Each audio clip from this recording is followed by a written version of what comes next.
안녕하세요. 닥쳐라 정치입니다. 문재인 대통령께서 어제 2일 발표한 신년사에서요. 세계 최초로 5G 서비스를 상용화했고 ICT 국가 경쟁력에서도 세계 1위를 연속 달성하게 되면서 우리나라가 4차 산업혁명 시대를 선도하는 국가가 되었고 지난해에만 5개의 유니콘 기업이 탄생한 점을 언급하면서 우리나라가 새로운 경제 구조에 잘 적응해 가고 있다고 평가를 하셨죠. 그리고 또 취업자 수는 지난해 11월까지 4개월 연속으로 30만 명 이상이 늘었고 상용직과 고용보험 가입자가 꾸준히 증가해 고용의 양과 질 모두 다 뚜렷이 개선이 되면서 청년 고용률은 13년 만에 최고치를 보였다고 말씀하셨는데요.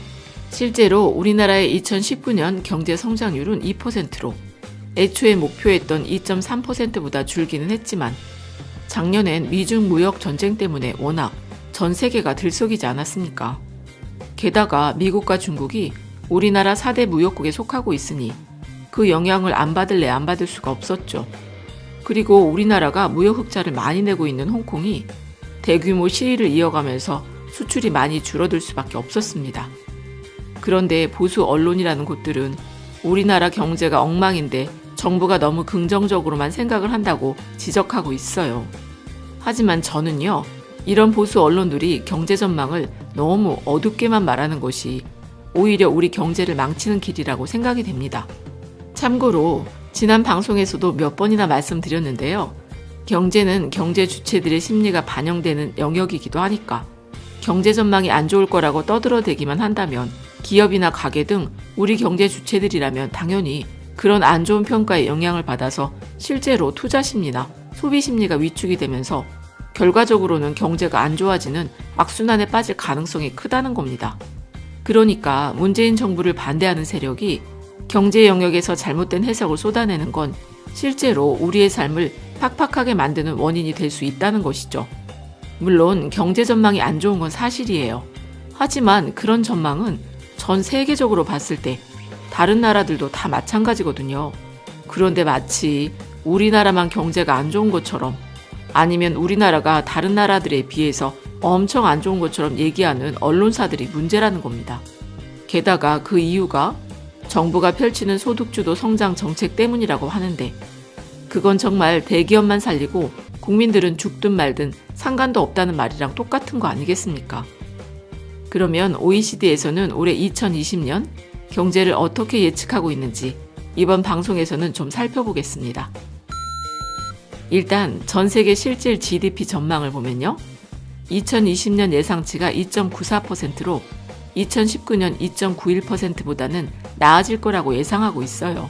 그리고 보시면 2017년에 최고점을 찍었고 2018년부터는 뚝 떨어지는 거 보이십니까? 그러니까 수구 언론들이 문재인 정부가 들어서 우리 경제만 나빠졌다고 얘기를 하는데 그게 아니라 세계 경제가 그 시기에 모두 안 좋았다는 겁니다. 그러면 OECD 3050 클럽의 2020년 GDP 예상치를 보면요.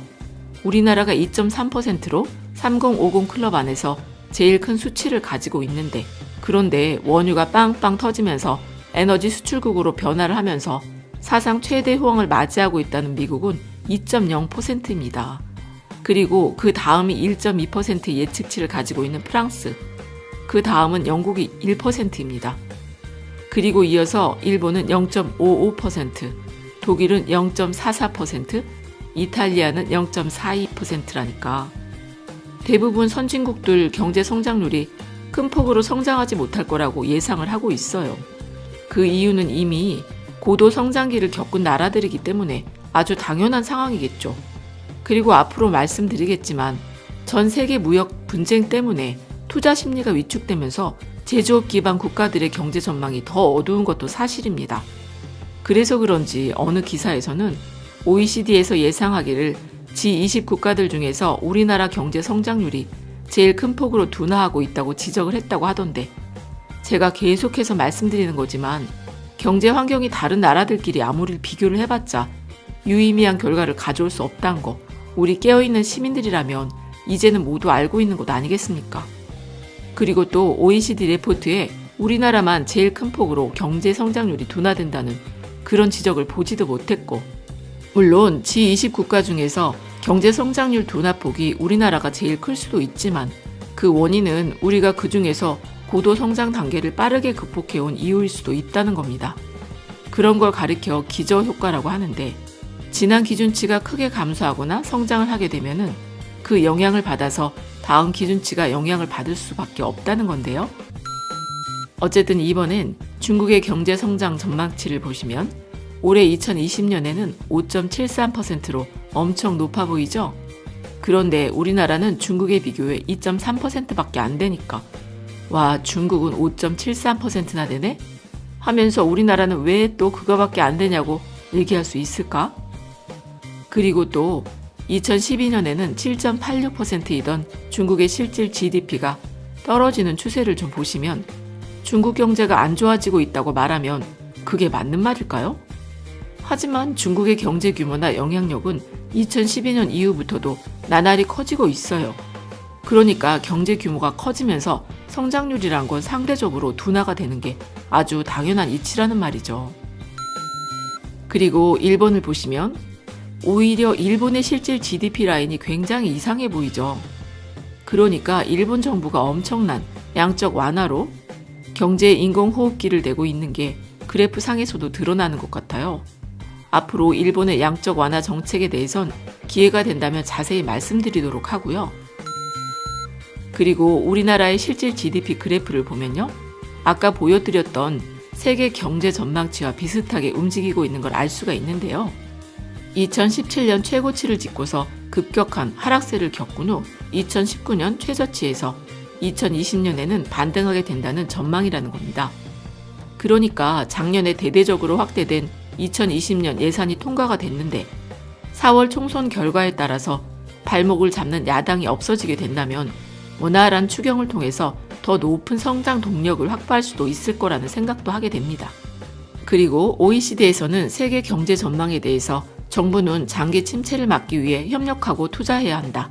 우리는 자신감을 회복하고 포용적 성장을 촉진하고 생활 수준을 높이기 위한 긴급한 공동의 정치적 조치가 필요하다고 하면서 세계 무역은 침체되어 거의 모든 주요 국가에서 경제 활동을 위축시키고 있다.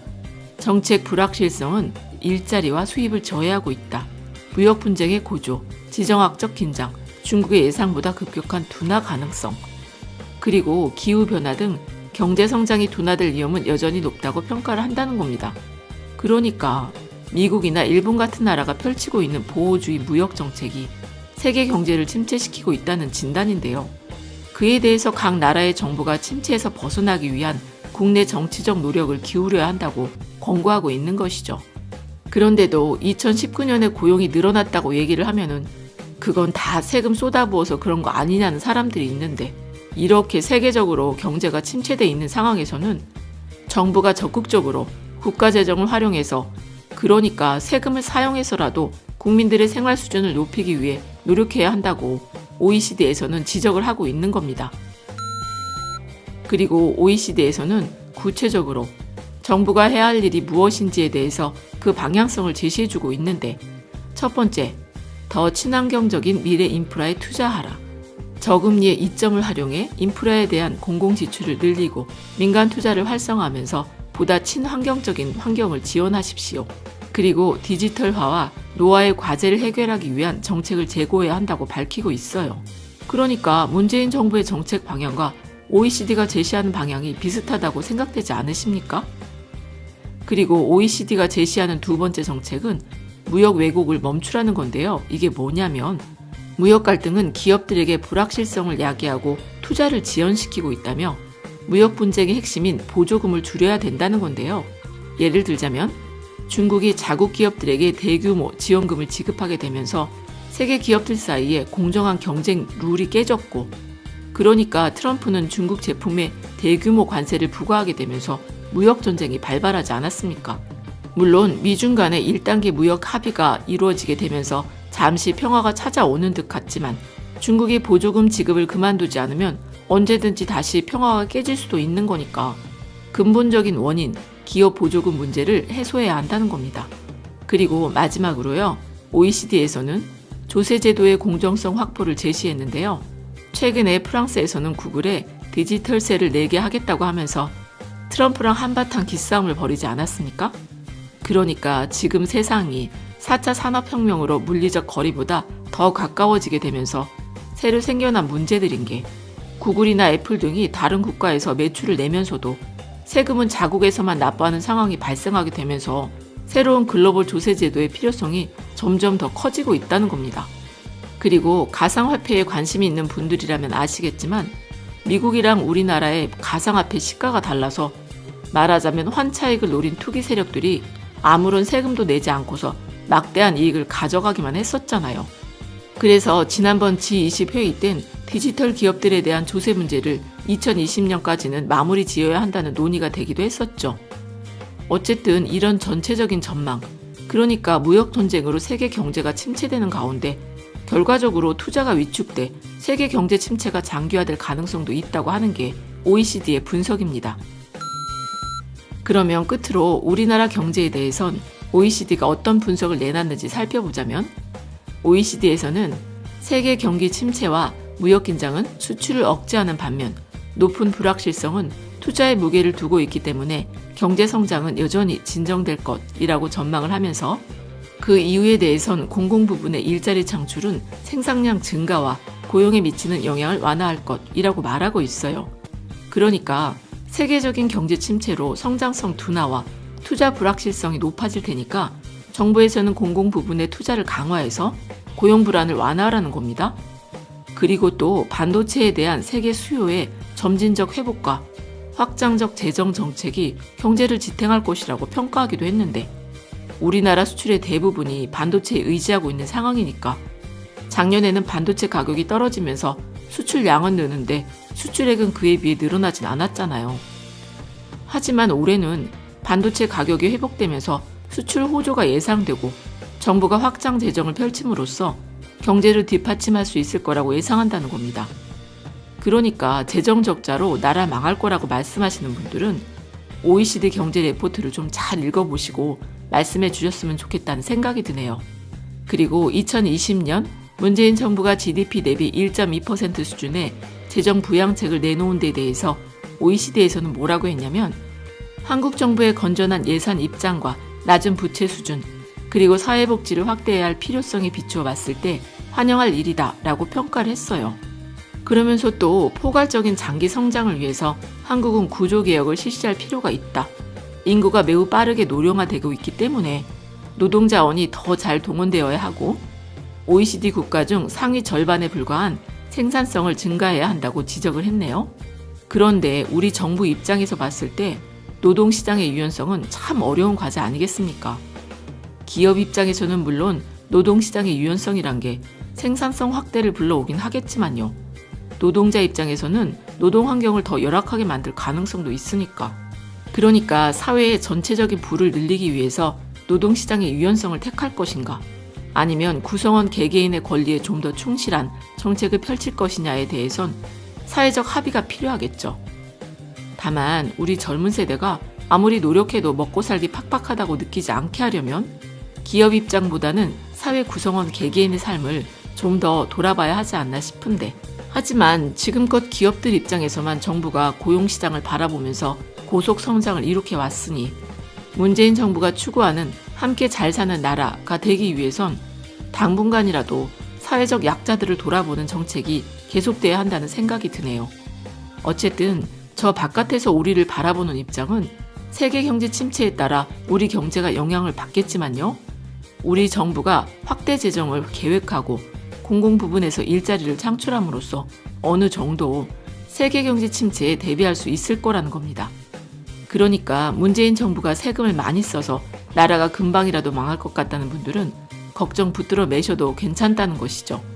물론 우리나라 경제가 망하길 바라는 분들은 실망 좀 하시겠지만요.